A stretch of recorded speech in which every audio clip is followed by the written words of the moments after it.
گفته موسی با خدا در کوه طور، گفته موسی با خدا در کوه طور، گفته احمد با خدا در عرش نور، گفته موسی ربی ارنی ای خدا، گفته خدا لم ترانی ای موسی. قل الله আকবার। আল্লাহ পাক রব্বুল আলামিনের সঙ্গে পয়গম্বর মুসা আলাইহিস সালাতু ওয়াস সালাম তুর পাহাড়ে কথা বলতেন। এক পর্যায়ে মুসা আলাইহিস সালাতু ওয়াস সালাম আল্লাহকে প্রশ্ন করলেন, মালিক রে, আমি যেদিন জান্নাতে যাব তখন আমার প্রতিবেশী কে হবে? আল্লাহ পাক রব্বুল আলামিন মুসা আলাইহিস সালাতু ওয়াস সালামকে জানায়া দিল, ও পয়গম্বর মুসা, তুমি যেদিন জান্নাতে যাবে তখন তোমার প্রতিবেশী হবে একজন কসাই। মুসা আলাইহিস সালাতু ওয়াস সালাম আশ্চর্য হয়ে গেল। আল্লাহ কয় কি, দুনিয়াতে এত মানুষ থাকতে কসাই আমার সঙ্গে জান্নাতি হবে, আমার প্রতিবেশী কসাই হবে? এই কসাই লোকটাই এমন কি আমল করে যে আমল করার কারণে আল্লাহ পাক রব্বুল আলামিন খুশি হইয়া আমার মতো পয়গম্বর মুসার সঙ্গে প্রতিবেশী বানায়া দিবে। মুসা আলাইহিস সালাতু ওয়াস সালামের অন্তরের মধ্যে যখন এই কথা উদয় হচ্ছে, আল্লাহ জানেন কি জানেন না? আল্লাহ বলেন, ইন্নাল্লাহা আলিমুম বিযাতিস সুদূর, ইন্নাল্লাহা সামিউম বাসীর। আল্লাহ জানেন, আল্লাহ খবর রাখেন, আল্লাহ দেখেন, আল্লাহ শুনেন, ঠিক কিনা? মুসা আলাইহিস সালাতু ওয়াস সালামকে আল্লাহ জানায়া দিল, ও পয়গম্বর মুসা, আমি তোমাকে বললাম তোমার প্রতিবেশী হবে অমুক কসাই।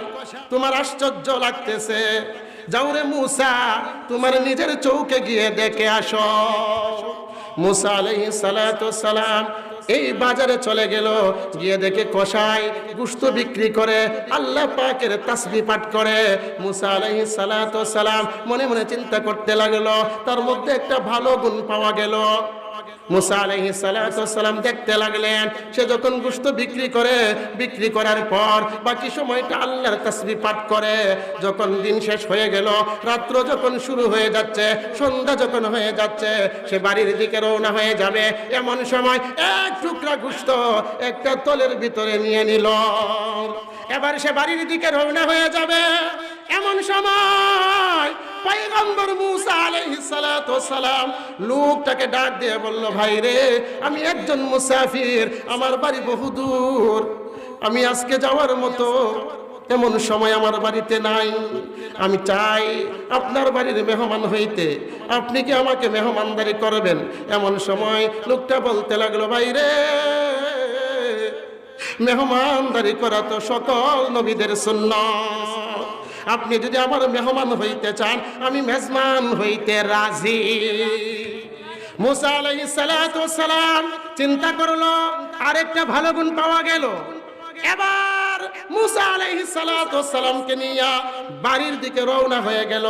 যেই মুহূর্তে মুসা আলাইহিস সালাতু ওয়াস সালাম বলল, বাইরে, আমি তো একজন মুসাফির। আল্লাহর নবী, বিশ্ব নবী হাদিসে পাকের মধ্যে বলেন, 3 ব্যক্তির দোয়া আল্লাহ কবুল করে। কয় ব্যক্তির? আরো জোরে, ওই সেনারি কয় ব্যক্তি? 3 ব্যক্তির দোয়া আল্লাহ কবুল করে। এক ব্যক্তি হলো পিতা মাতা। পিতা মাতা যখন সন্তানের জন্য দোয়া করে, আল্লাহর নবী বলেন, ওই পিতা মাতার মাঝে আর আল্লাহর মাঝে কোনো পর্দা থাকে না। জোরে বলেন সুবহানাল্লাহ। দ্বিতীয় নম্বর ব্যক্তি হলো মজলুম। কোন ব্যক্তি যদি অন্যায়ভাবে কার উপর জুলুম করে, ওই ব্যক্তি যদি আল্লাহ পাকের কাছে হাত তুলে অথবা অন্তর দিয়ে বলে, মালিক রে, আমি অসহায়, সে ক্ষমতাশীল, আমার উপর জুলুম করতেছে, আল্লাহ তুমি দেখো। আল্লাহর নবী বলেন, এই ব্যক্তি বলতে দেরি, আল্লাহ কবুল করতে দেরি করেন না। তৃতীয় ব্যক্তি হলো মুসাফির। মুসাফির অবস্থায় যদি আল্লাহ পাকের কাছে কোনো বান্দা বান্দি দোয়া করে, আল্লাহর নবী বলেন, তার দুয়ার মাঝে কোনো পর্দা থাকে না। মুসা আলাইহিস সালাতু ওয়াস সালাম যখন বলতেছিলেন, বাইরে আমি একজন মুসাফির, আমার বাড়ি বহুদূর। এমন সময় লোকটা বলতে লাগলো, ভাই মুসাফির, মুসাফিরের দোয়া আল্লাহ কবুল করে। ও মুসাফির ভাই, আমার বাবা দুনিয়াতে নাই। ও মুসাফির ভাই, আমি চাই আপনাকে নিয়ে আমার বাবার জন্য দোয়া করতাম। আল্লাহর পয়গম্বর মুসা আলাইহিস সালাতু ওয়াস সালাম মনে মনে চিন্তা করতে লাগলো, আরেকটা ভালো গুণ তার মাঝে পাওয়া গেছে। তাহলে কয়টা হইছে? তিনটা। এবার বাড়ির দিকে চলে গেল। বাড়িতে চলে গিয়া লোকটা বলতে লাগলো, ও ভাই মুসাফির, আপনি আমার বাংলা ঘরে বসেন। বিছানা করে দিল। মুসা আলাইহিস সালাতু ওয়াস সালাম বিশ্রাম করতে লাগলো। আর তিনি তাকাইয়া তাকাইয়া দেখে কসাই লোকটা কি করে, কসাই লোকটা কি করে। এমন সময় মুসা আলাইহিস সালাতু ওয়াস সালাম তাকাইয়া তাকাইয়া দেখতে লাগলেন, সে কানা পাক করতেছে। কানা যখন তৈয়ার হইয়া গেল, এমন সময় এক টুকরা গোশত নিয়া সে মুখের ভিতরে চেবাইয়া চিবাইয়া গোশত নরম করলো। নরম করিয়া মার মুখে তুলে দিতে লাগলো। এমন সময় মা পির পির করে যেন কি বলতেছে। এইভাবে যখন খাওয়াইতে লাগলো, খাওয়ানো যখন শেষ হয়ে গেল, এবার মুসা আলাইহিস সালাতু ওয়াস সালামের সামনে খাবার উপস্থিত করা হলো। মুসা আলাইহিস সালাতু ওয়াস সালামকে তো সে চিনে না। মুসা আলাইহিস সালাতু ওয়াস সালাম বলতে লাগলো, ভাই রে, আমি ততক্ষণ পর্যন্ত তোমার কানা গ্রহণ করব না, কানা খাবো না, যতক্ষণ পর্যন্ত আমাকে একটা কথা না বলবা। এমন সময় লোকটা বলতে লাগলো, ভাই রে, এমন কি কথা যে কথা না বললে তুমি এত আগ্রহ নিয়ে আমার মেহমান হয়েছো, এত আগ্রহ নিয়ে আমার বাড়িতে এসেছো, এমন কি কথা না বললে তুমি আমার কানা খাইবা না? মুসা আলাইহিস সালাতু ওয়াস সালাম বলে, আমি দেখেছি তুমি একটা মহিলাকে খানা খাওয়াইছো। এই মহিলাটাকে। এমন সময় লোকটা বলতে লাগলো, বাইরে, উনি হলো আমার হতভাগিনী মা। এমন সময় মুসা আলাইহিস সালাতু ওয়াস সালাম বলে, বাইরে, আমি লক্ষ্য করেছি তুমি যখন গোশতগুলা চিবাইয়া চিবাইয়া তোমার মার মুখে তুলে দিতেছিলে, এমন সময় আমি লক্ষ্য করেছি, আমি তাকায়া দেখেছি তোমার মা পির পির করে যেন কি বলতেছিল। এই কথা যতক্ষণ পর্যন্ত না বলবা ততক্ষণ পর্যন্ত তোমার কানা গ্রহণ করব না। এমন সময় লোকটা বলতে লাগলো, ভাই মুসাফির, আমার মা তিনটা দোয়া করে। আমি যখন আমার মাকে চিবাইয়া চিবাইয়া গোশত খাওয়াই, আমার মা তিনটা দোয়া করে। দুইটা দোয়া কবুল হয়ে গেছে, আর একটা দোয়া এখনো কবুল হয়েছে কিনা জানি না। মুসা আলাইহিস সালাতু ওয়াস সালাম বলতে লাগলো, ভাই রে, কোন দুইটা দোয়া কবুল হয়েছে আর কোন দোয়াটা কবুল হয় নাই আমাকে জানায়া দাও। এমন সময় লোকটা বলতে লাগলো, ও ভাই মুসাফির, আমার মা যখনই আমি খানা খাওয়াই, আমার মা একটা দোয়া করে, মালিক রে, আমার সন্তানের প্রতি আমি সন্তুষ্ট হয়ে গেছি, মালিক রে, আমার সন্তানকে তুমি সুস্থ রাখো। লোকটা বলতে লাগলো, আমার মা এই দোয়াটা করে, আল্লাহ পাক রব্বুল আলামিন আমার মার দোয়া কবুল করেছে, আমার কোনো অসুখ বিসুখ নাই। আমার মা দ্বিতীয় নম্বর দোয়া করে, আমার মা বলে, মালিক রে, আমার সন্তান আমাকে চিবাইয়া চিবাইয়া গোশত খাওয়ায়, আমার সন্তান আমাকে সুন্দর করে গোসল করায়, আমার সন্তান আমার প্রস্রাব পায়খানা পরিষ্কার করে, মালিক রে, আমি সন্তুষ্ট হয়ে গেছি আমার সন্তানের উপরে, মালিক রে, আমার সন্তানের রিজিকের মধ্যে বরকত দিয়া দাও। ও ভাই মুসাফির, আমার মার এই দোয়াটা আল্লাহ কবুল করেছে, আমার কোনো অভাব নাই।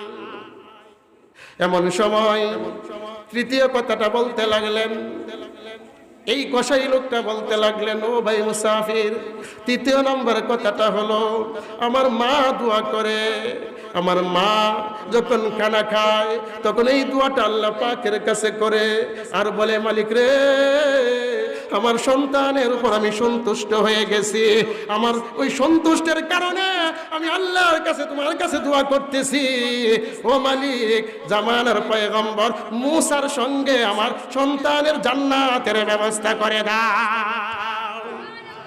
এই কথাটা যখন বলতে লাগলো, এমন সময় মুসা আলাইহিস সালাতু ওয়াস সালামের চোখ দিয়ে টপ টপ করে পানি পড়তে লাগলো। এমন সময় মনে মনে বলতে লাগলো, মালিক রে, আমি বুঝেছি তুমি কেন এই লোকটাকে আমার সঙ্গে জান্নাতে দেবে। খেদমতে মা দরফে দরগুন ইখতিয়ার, তাকে বাসি দরদু আলম মুখতিয়ার। আল্লাহু আকবার। খেদমতে মা দরফে দরগুন সুবহ শাম, তাকে বাসি দরদু আলম নেকে নাম। খেদমতে মা দরফে দরগুন ইখতিয়ার, তাকে বাসি দরদু আলম মুখতিয়ার। যুবক রে, তুমি যদি তোমার মা বাবার খেদমত করতে পারো, আল্লাহ পাক রব্বুল আলামিন দুনিয়াতে তোমার ভাগ্য খুলিয়া দিবে, পরকালে তোমাকে জান্নাতের ব্যবস্থা করে দিবে। এই জন্যই নবীজি বলেন, হুমা জান্নাতুকা ওয়া নারুকা। ও আমার উম্মতেরা, তোমরা শোনো, তোমার মা বাবা তোমার জন্য জান্নাত, তোমার মা বাবা তোমার জন্য জাহান্নাম। অর্থাৎ তোমার মা বাবাকে যদি খুশি করতে পারো, তোমার আল্লাহ খুশি হইয়া যাবে। আর যদি তোমার আল্লাহ খুশি হইয়া যায়, আল্লাহ তোমার জান্নাত দিয়ে দিবে। ও যুবক, তোমার মা বাবা যদি তোমার প্রতি অসন্তুষ্ট হইয়া যায়, তোমার মালিক অসন্তুষ্ট হইয়া যাবে। আর তোমার মালিক যদি অসন্তুষ্ট হইয়া যায়, তোমার ঠিকানা হয়ে যাবে জাহান্নাম। শুধু এটাই নয়, মা বাবা যদি অসন্তুষ্ট হয়, তাহলে মৃত্যুর সময় কালিমা নসিব হয় না। হাদিসে পাকের মধ্যে আসছে, আলকামা রাদিয়াল্লাহু তাআলা আনহু, তিনি একজন জলিল কদর সাহাবী। আলকামা রাদিয়াল্লাহু তাআলা আনহু মুমূর্ষ অবস্থায়, এমন সময় তার বিবি দৌড়াইয়া গেল, ওগো আল্লাহর নবী, আপনার সাহাবী আলকামা মুমূর্ষ অবস্থায়। এখানে কিন্তু গিয়ে বলে নাই, ওগো আল্লাহর নবী, আপনার সাহাবী মৃত্যুর সঙ্গে পাঞ্জা লড়ছে, এই কথা বলেন নাই। আমরা কিন্তু বলি অনেকে মৃত্যুর সাথে পাঞ্জা লড়ছে। আজরাইলের সাথে পাঞ্জা লওয়ার মতো কোনো ব্যক্তি আছে নাকি? আছে? তাহলে বোঝা গেল কথা কি ভুল। হযরত আলকামা রাদিয়াল্লাহু তাআলা আনহু, তিনি মুমূর্ষ অবস্থায়, এমন সময় আলকামা রাদিয়াল্লাহু তাআলা আনহুর বিবি দৌড়াইয়া গেল রাসূলের দরবারে, ওগো আল্লাহর নবী, আপনার সাহাবী আলকামা জবান দিয়ে কালিমা বের হয় না, মুমূর্ষ অবস্থায়। ওগো আল্লাহর নবী, আমি চাই আমার স্বামীটা যদি দুনিয়া থেকে বিদায় হয়ে যায়, সে যেন ঈমান নিয়ে মৃত্যুবরণ করে, কারণ আল্লাহ ঈমানদার ছাড়া জান্নাত দিবে না, ঠিক কিনা? বলেন কোরআন। আল্লাহ বলেন, ইন্নাল্লাযীনা আমানু ওয়া আমিলুস সালিহাত কানাত লাহুম জান্নাতুল ফিরদাউসি নুজুলা। আল্লাহ বলেন, নিশ্চয়ই যারা ঈমান এনেছে, নেক আমল করেছে, ঈমান আনে নেক আমল করে, আমি আল্লাহ পাক রব্বুল আলামিন তাদের জন্য জান্নাতুল ফিরদাউস প্রস্তুত করে রেখেছি। আল্লাহ এই কথা বলেন নাই যে বানাবো, আল্লাহ অলরেডি বানিয়ে রেখেছে। আপনি যদি দুইটা কাজ করতে পারেন, আল্লাহ প্রশ্ন আউট করে দিয়েছে।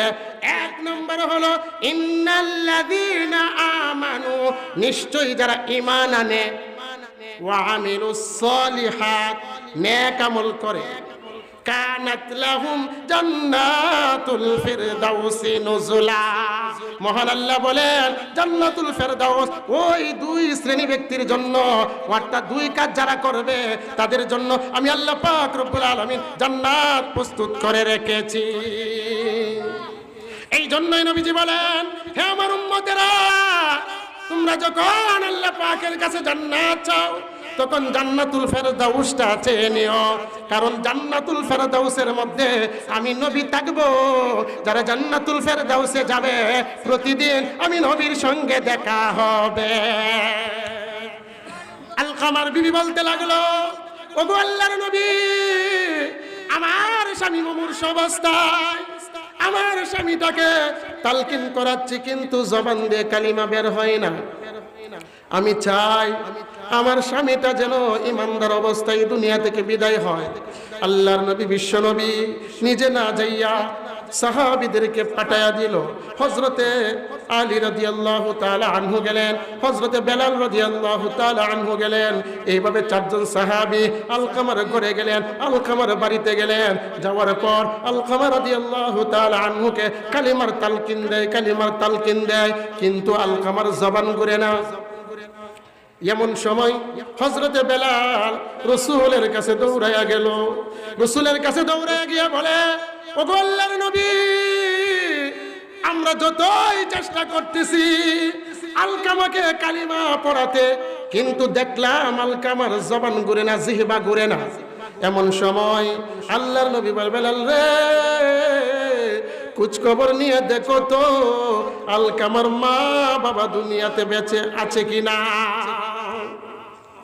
হযরতে বেলাল তালাশ করতে লাগলো, তালাশ করে দেখে তার বাবা নাই, তার মা আছে।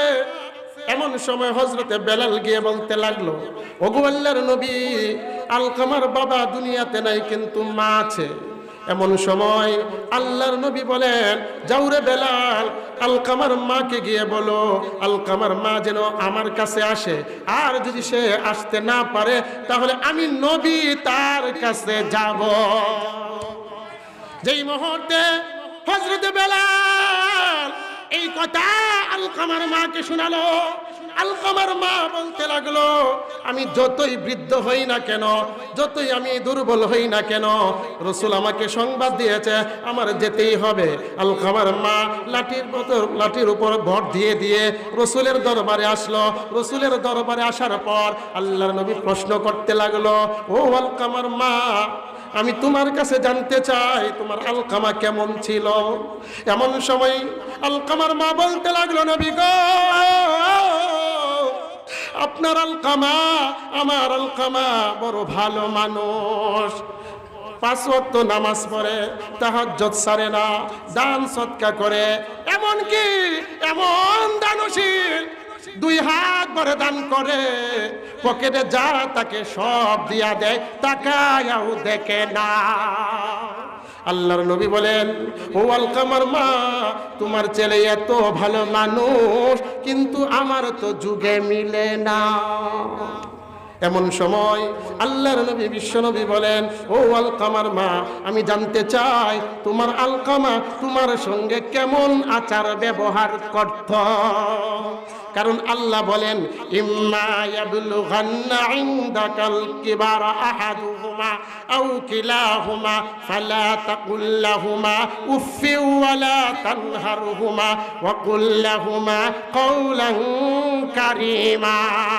আল্লাহ পাক রব্বুল আলামিন এই শব্দের মধ্যে 3টা কথা বলেছেন।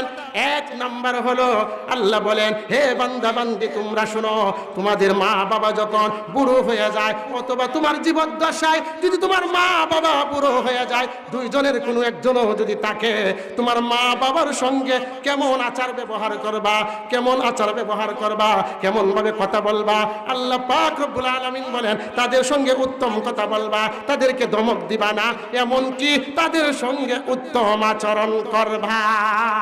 আল্লাহর নবী বলেন, ও আলকামার মা, বুঝলাম তোমার ছেলে 5 ওয়াক্ত নামাজ ছাড়ে না, হজ ছাড়ে না, তোমার ছেলে দান সদকা ছাড়ে না, তাহাজ্জুদ ছাড়ে না, তারপরেও কেন জানি আমার যুগে মিলে না, তোমার সঙ্গে কেমন আচরণ করে। এমন সময় আলকামার মা মাথাটা নিচু করে দিল। আল্লাহর নবী বুঝতে আর বাকি রইল না। আল্লাহর নবী বলেন, ও সাহাবীরা রে, আমি বুঝেছি আলকামার যুগে কোথায় পেছ লেগেছে। আল্লাহর নবী বলেন, সাহাবীরা রে, তোমরা লাকড়ি ঢুকায় আনো, আমি আলকামাকে ফুরাইয়া দিব। এমন সময় আলকামার মা বলে, নবী গো, আপনি আমার ছেলেটাকে ফুরাইয়া দিবেন। আল্লাহর নবী বলেন, মা গো,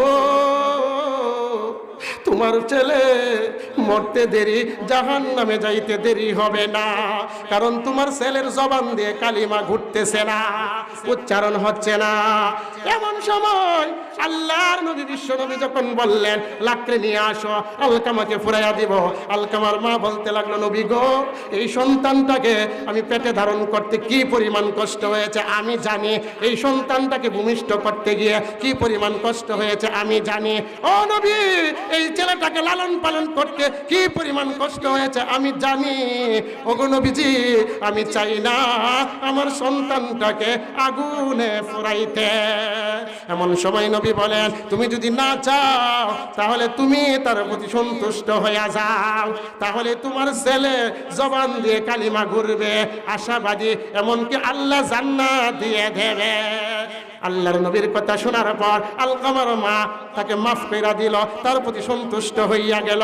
এই জন্যই নবীজি বলেন, হুমা জান্নাতুকা ওয়া নারুকা। আল্লাহর নবী বিশ্ব নবী বলেন, সাহাবীরা এখন গিয়ে দেখো আলকামার অবস্থা কি।